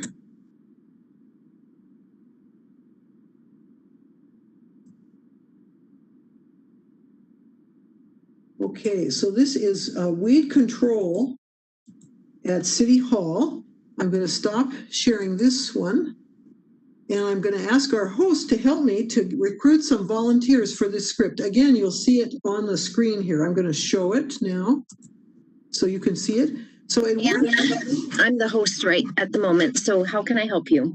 So we will need 6 volunteers, and it's best if it's people who were not volunteering before, and it's best if you're working on a desktop or a laptop. If you're working on a phone, it doesn't work as well. So we need a chair, a banker, a botanist, a dancer, the facilities committee chair, and a football coach. You can raise your hand if you'd like to participate. So who would like to be the chair? Virtual or physical hand. So I can't see everybody, but if you can see the list, that's great. We have Colin Young. Very good for the chair. Then we need a banker.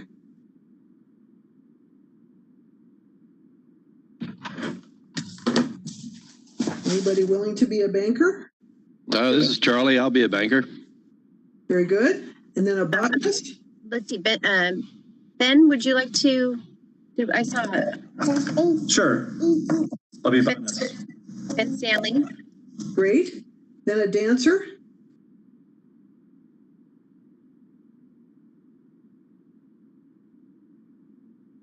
Christine.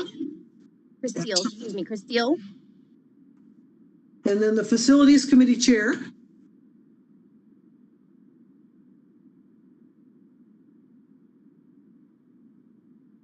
Facilities committee chair, going once, going twice.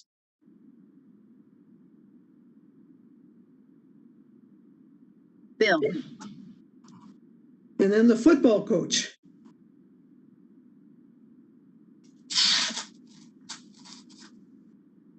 It's perfectly fine to play against type.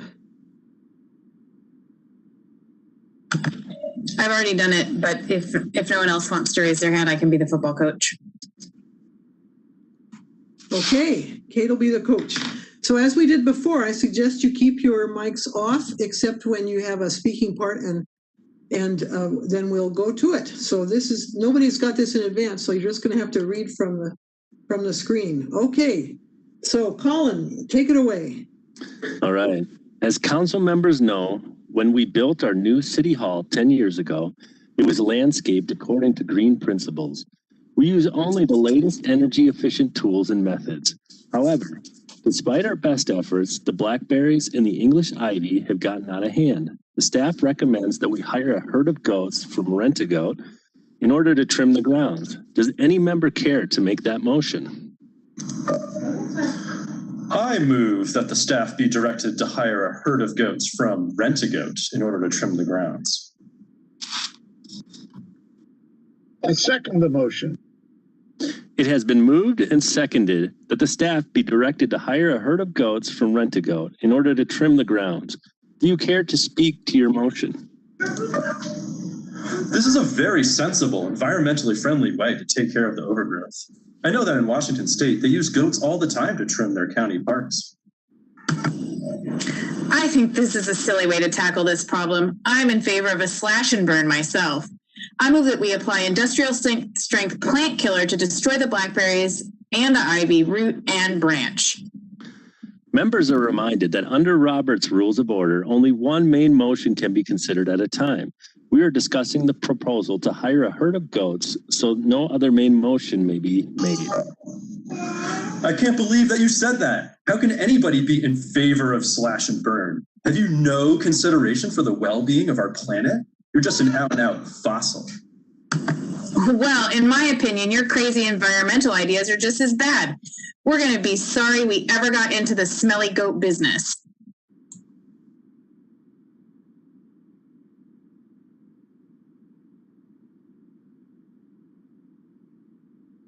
Dancer?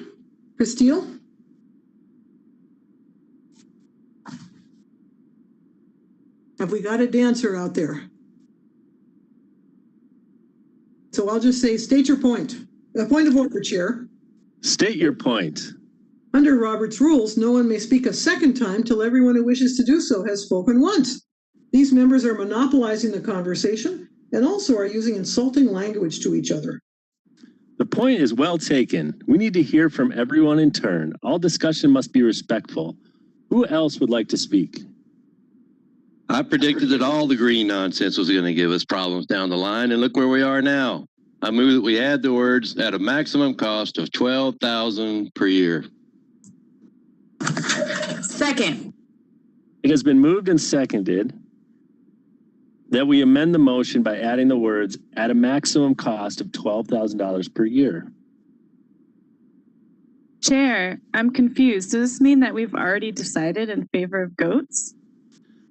No, the way the system of motions works, a member makes a proposal, a main motion, then other members can move to amend, change the motion, the main motion, in order to improve it. We will discuss and vote on the amendment, and then we will take up the main motion again. If the amendment passes, we will consider the motion as amended. If it fails, we'll return to the original main motion. Amending the motion in order to improve it, eh? Do they follow that rule in the U.S. Congress? All discussion must be limited to the topic at hand. Banker, do you care to speak to your amendment? Sorry. As far as I'm concerned, the tree huggers are making it impossible to get anything done. Ghosts will be expensive to maintain. I've heard stories of them costing tens of thousands of dollars. We could lose our shirts with this. We need to set some fiscal limits. Any further discussion? It's just common prudence to protect yourselves with a clause like this. I urge my colleagues to vote in favor. Our grounds are pretty big, but I think that $1,000 a month ought to be enough to keep them in good shape. I'm in favor.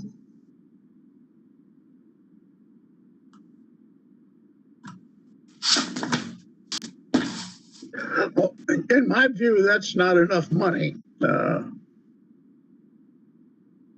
In my view, that's not enough money. My screen is messing with me here. Let's see here.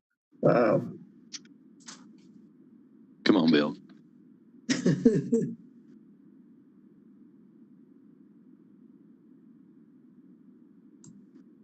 Can you see it, Bill, or shall I take it?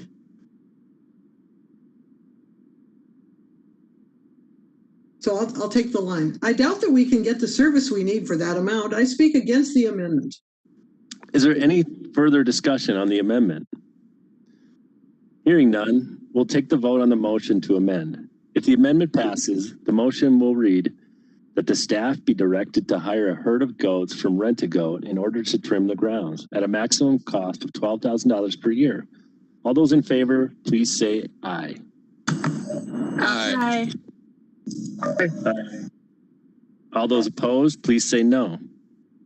No. The ayes have it. The motion passes and the main motion is amended. We will now resume discussion on the main motion as amended. I'm a nature lover and I think this is a brilliant solution. I'm all for it. It doesn't seem like such a big deal to me. I like landscaping that has a rough and unfinished look. It's less artificial. A natural look is one thing, but I could hardly get out of my car today because of the blackberry bushes. I'm not so sure about this. I think we're being kind of hasty here. If you studied the zodiac, you'd know that the sun is in the house of Taurus these days. Here's what my horoscope said this morning. You need to reach a decision organically. There's no way for you to rush it. Point of order, Chair. State your point. The last speaker's remarks do not appear to be germane to the issue we're discussing. The point is well taken. Members are reminded that under Robert's Rules of Order, discussion must be relevant to the topic at hand. Well, I think that we can't really address this unless we look at the governor's report on climate change. I was reading it the other day, and I was really impressed with the official recommendations. Point of order, Chair. State your point. I believe that the governor's report on climate change is not germane to our discussion right now. The chair will ask that the council to decide this question. All those who believe that the governor's report on climate change is germane to our discussion right now, please say aye. Aye. All those who believe it is not germane, please say no. No. No. The noes have it. The report is not germane, and we will not discuss it at this time.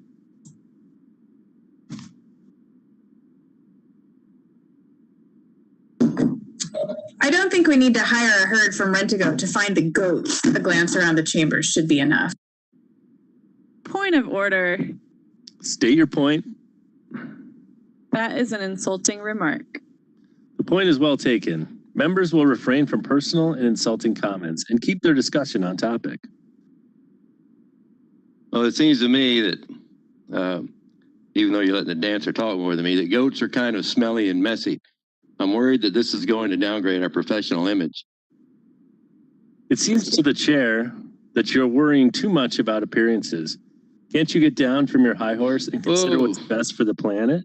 Whoa, point of order. State your point. Chair's out of line here. Under Robert's rules, the chair has to follow the same rules as the rest of us and may not make personal remarks. Oh, that point is well taken. The chair apologizes for getting carried away. I think this is a great idea. I'm a Capricorn, and the sign of the goat is an excellent omen for our city. In my opinion, anybody who supports this this nutty idea is a bozo. Point of order, Chair. State your point. The word bozo is an insult.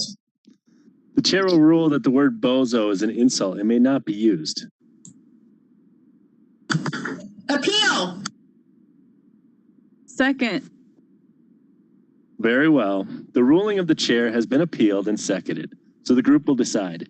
As you know, appeals pertaining to language and decorum cannot be debated. It is just a straight up or down vote. All those who believe the ruling of the chair that bozo is an insult should be sustained. Please say aye. Aye. Aye. Aye. All those who disagree, please say no. No. No. Very well, the ayes have it. And the ruling of the chair is sustained. Members may not use the word bozo. Clerk, please be sure to record this in the minutes. Is there any further discussion on the motion as amended? Very well, we'll take to the vote. All those in favor of the motion that the staff be directed to hire a herd of goats from Rent-A-Goat in order to trim the grounds at a maximum cost of $12,000 per year, please say aye. Aye. Aye. All those opposed, please say no. No. The ayes have it. The motion passes and staff will move ahead. Okay, great job. Thank you, thank you. So I really appreciate the way you did that. Wonderful, wonderful work. And I hope that it helps make clear some of the things that we were talking about during our session today. So let's look at those. I said that you could list 4 fundamental guidelines, make a point of order when guidelines are broken, label 5 inappropriate remarks, and make motions and amendments. So these were the 4 fundamental guidelines. The chair is the servant of the group, and the group is the final authority.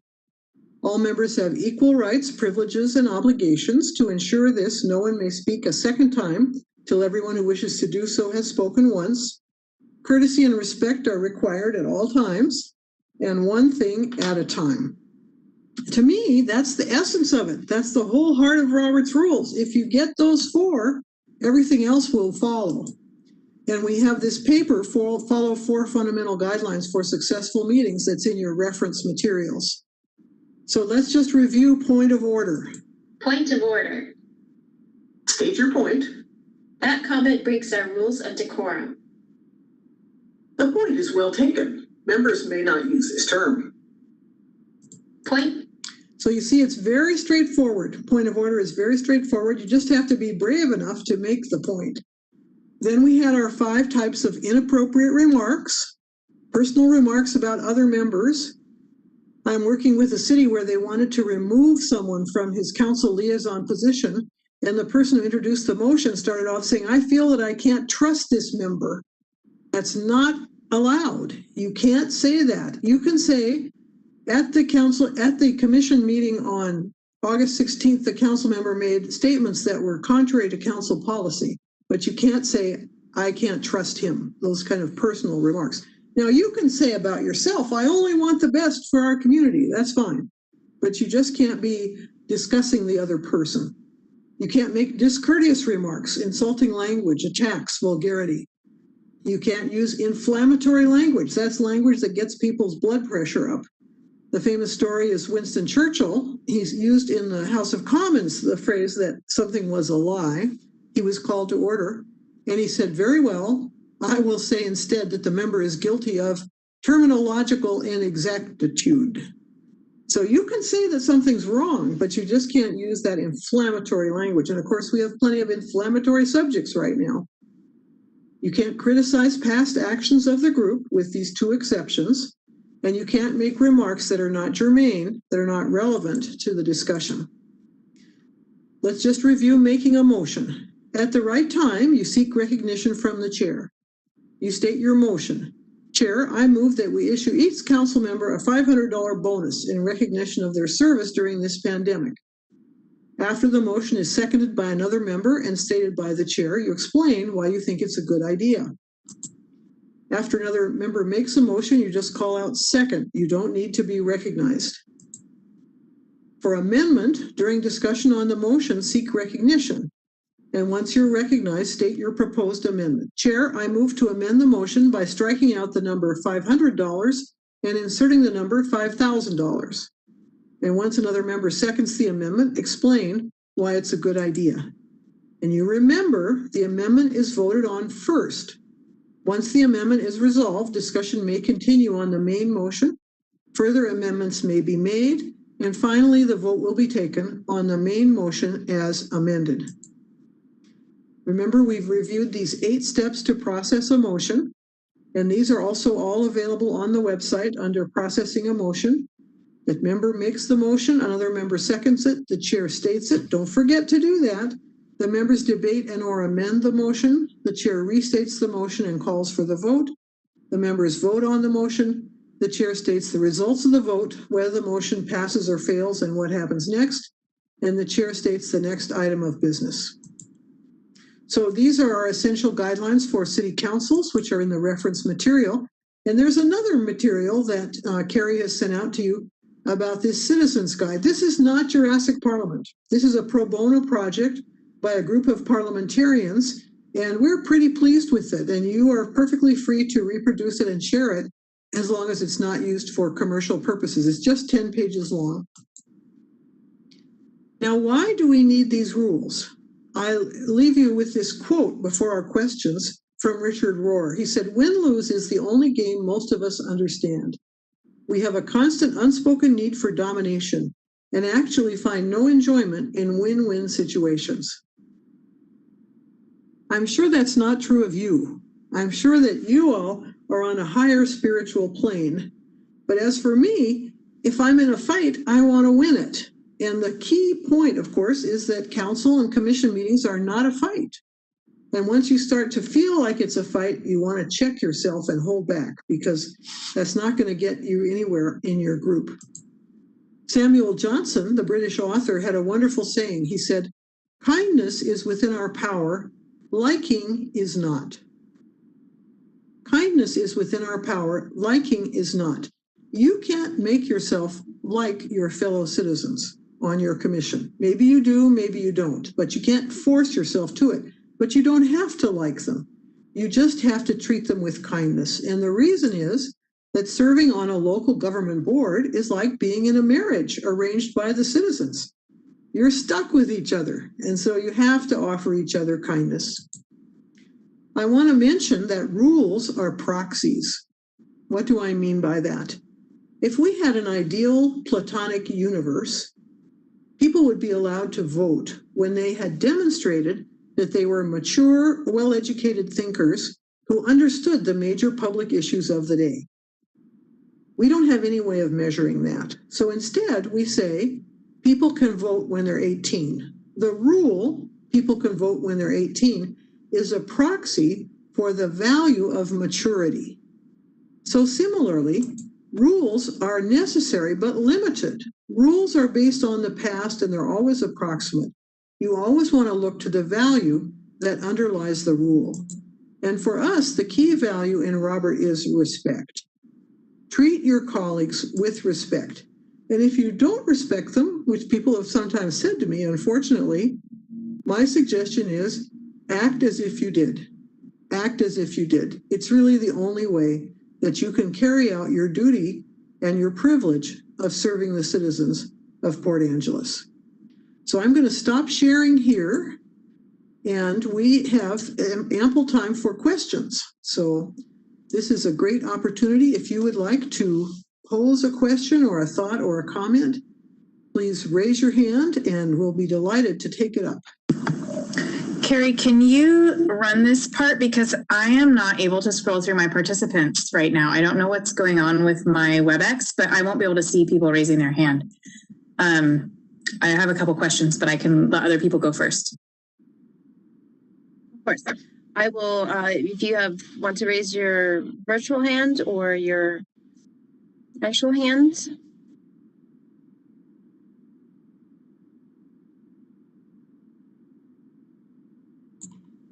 Don't be shy. We know that Americans fear. Drew. Thank you. I'm not actually 100% sure how to raise my virtual hand.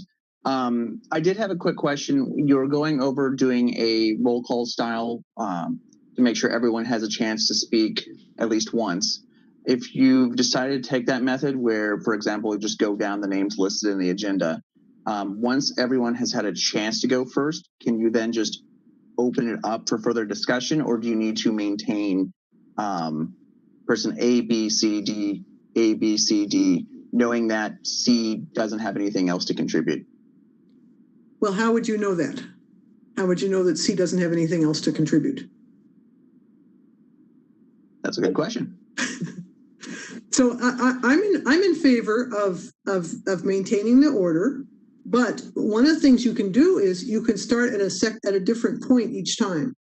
So you do A, B, C, D on the first round, and then you do B, C, D, E on the next one. And then when you come to another question, you start with C, because there is an order effect where people who speak early have an inordinate influence on what comes after. So that's one approach. Another approach would be to say to the group after the first round, do we need another round in order, or would you prefer to have free form and just raise your hand to be recognized?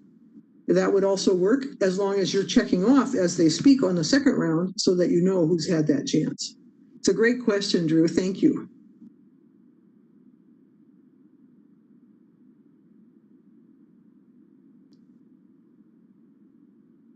I got a question. Yes. How do you know when it's appropriate to just to ask the group for a vote, or to do like a roll call vote? Well, it's an interesting question. The default under Robert's Rules of Order is a voice vote, but sometimes it's not clear, and so the chair can make that call, but then a person can ask for a roll call vote. So how large is the group that you're with, Colin? Well, our board has 7 when it's full. Uh-huh. So that's not too hard to tell with voice votes, but the LRSC actually suggests that you run every meeting as if it were an audio-only meeting, and that you take roll call votes for everything, either roll call or unanimous consent. So if you're coming to the agenda, you can say, is there any objection to adopting this agenda? But if it's a Zoom meeting or a WebEx meeting, you might want to say, we'll just take a quick roll call here. Part of the knack of it is for the chair to be quick, to not just spend a lot of laborious time calling on everybody. But there's no fixed rule on it, is what it comes down to. You can do the thing that seems to work the best for your board. Anna, I'm going to jump in here with my question because it ties into Colin's question. And you sort of answered it, but we've been using unanimous consent for most of the votes. If discussion makes it, if by discussion it seems clear that we have consensus, if we know that, if it's clear that if it's unclear whether we have a majority, then I'll do a roll call. Or if we know one person has said, I'm not going to vote for this, we already know that, then I'll do a roll call. And we haven't been doing any say aye, say no, for the exact purpose that I feel like if people are only listening because we're online, I want them to know how people are voting. And so unanimous consent seems easy. It's clear everyone said yes because nobody said no. If someone says no, then we do a roll call so everyone can hear, anyone listening can hear how we're all voting. Whereas in an in-person meeting, they can see us saying aye or no. We felt like it wasn't appropriate to assume that people will recognize our voices and know how we're voting, and wanted to be sure that the public knew that. But I just thought I'd check and see if you think that's problematic, if we're not just using it for simple things.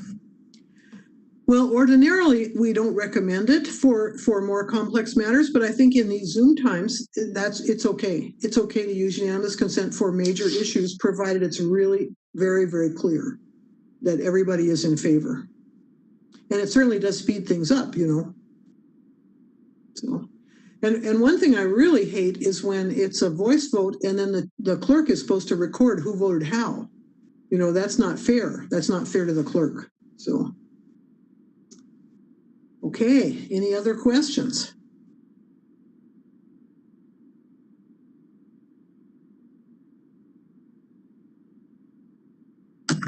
I can see Marilee, so I'll call on you. Go ahead, Marilee. The one thing I want there you go. There I go. Early on, you said that detailed minutes are a bad idea. Yes. And, you know, I read minutes. I mean, I've read all the way back to the beginning of Port Angeles' minutes for the city council. And I can tell you it's a lot nicer and a lot more transparent to have more detailed minutes than less. And from an archive standpoint, it's nice to be able to see what the thought process is. And I find that, you know, we have like decades where we've had horrible minutes where nothing was recorded and it was absolutely the absolute minimal information. And there's no way to get any sense of what's going on. And I really think that in the spirit of Open Meetings Act, that minutes should be as detailed as possible. Thanks. Well, my dear departed father used to say, gentlemen of goodwill can disagree and ladies too. You know, I think we just have to take that as having differing opinions about that. The official recommendation from attorneys is that if you want to give the history of a motion or the reasoning behind a motion, you put it in a preamble. You put it in the motion itself. You don't put it in the minutes. But I can certainly see that point of view, and Robert just takes a different point of view, and it's up to your community and your council. Of course, your council is the one that decides what it would like to have. And kudos to you for doing that research and reading, because that's a wonderful thing that you're keeping that connection. And also kudos to you for disagreeing with the presenter. That's great too. I don't have a problem with that. It is really interesting to read the history. So sure. I have a screw loose, but thank you. No, don't say that.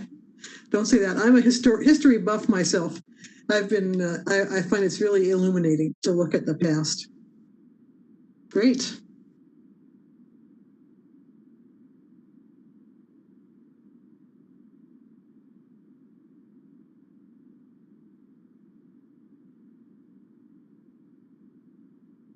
So do we have any other questions or any other thoughts? We're actually finishing up here a bit early, which I know is terribly disappointing to everyone, since you'd much rather consider Robert's Rules of Order until midnight, but I think that we got through our material in good order.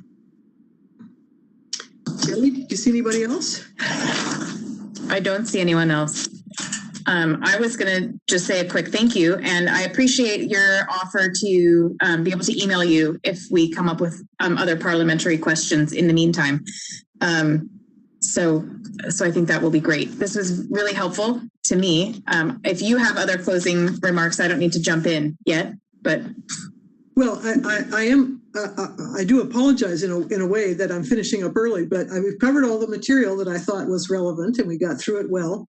And I think I'll leave you all, if I may, with a wonderful quote that has been truly inspirational to me.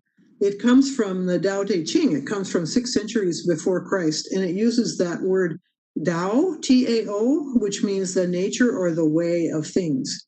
And it goes like this. The best leader is one, the fact of whose existence is barely known. Next best is one who is loved and praised. Next best is one who is feared, and worst of all is one who is despised. If you fail to trust people, they will not prove to be trustworthy. Therefore, guide others by quietly relying on Tao, and when the work is done, the people will say, we did this ourselves. And that's my wish for you in the city of Port Angeles. That's great. Thank you. Thank you. Before everyone leaves, I wanted to say thank you to everyone for joining us this evening. I hope you got as much out of it as I get something out of this every time I go through it, and I got a couple of nuggets tonight that I wrote down. And I also just want to take this opportunity, since I realize there are actually some names on the list of participants that I don't know. So my apologies for not knowing, but wanted to take this opportunity to say thank you to everyone who does volunteer for a border commission for the city of Port Angeles. We really value the work that you do for us and for our community. So thank you, and thank you for taking the time to come tonight. And that's all I have. Okay. Carrie, anything else, or are we adjourned?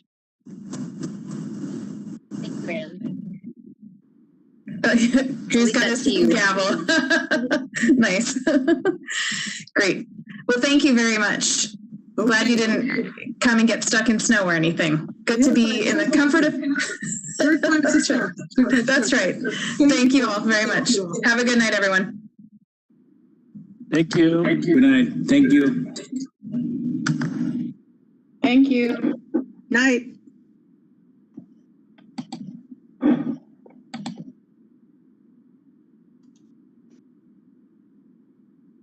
Thank you again, Anne. Sorry, Well, Carrie, I'm so surprised at how quickly it all went. I'm sorry. I apologize. I hope you don't feel you were cheated of your material. No, not at all. For me, I personally always have questions, so I refrained. Well, you're welcome to ask them, but of course, yeah. I think maybe it's partly because I've been giving so many webinars where we've had the chat function that I assigned time, targets to the subject matter, but because there were no chat during the subject, it went quicker than I expected. Yeah. No, that was great. I have some follow-up. Not everyone was able to grab their book. It didn't look like we had quorum, but we've recorded the meeting. We hope that the different boards, committees, and commissions will follow up and watch on their own time. We were having some wind over here. I wasn't sure if the power was going to stay on. Oh boy, that would have been something. Yeah, that would have been, a rough third time's a charm. Yes. But, yeah. And it looked like we had all the council members. Is that right? Yes. Lindsay had to drop off. He had a previously scheduled appointment, so he did drop off. But he was here for a bit of it. Yeah. Good. Well, and great turnout from the commissions. That was wonderful. Yeah. I think they got a lot out of it for sure. So great. Yeah. Okay. Well, thank you so much, my dear. Thank you. I'll be in touch with you soon. Okay. Take care. I'll have questions come up. Thank you. But you're pleased. You're pleased with how it went. Yes, very much. Okay. Thank you. Thanks. Bye-bye. Bye.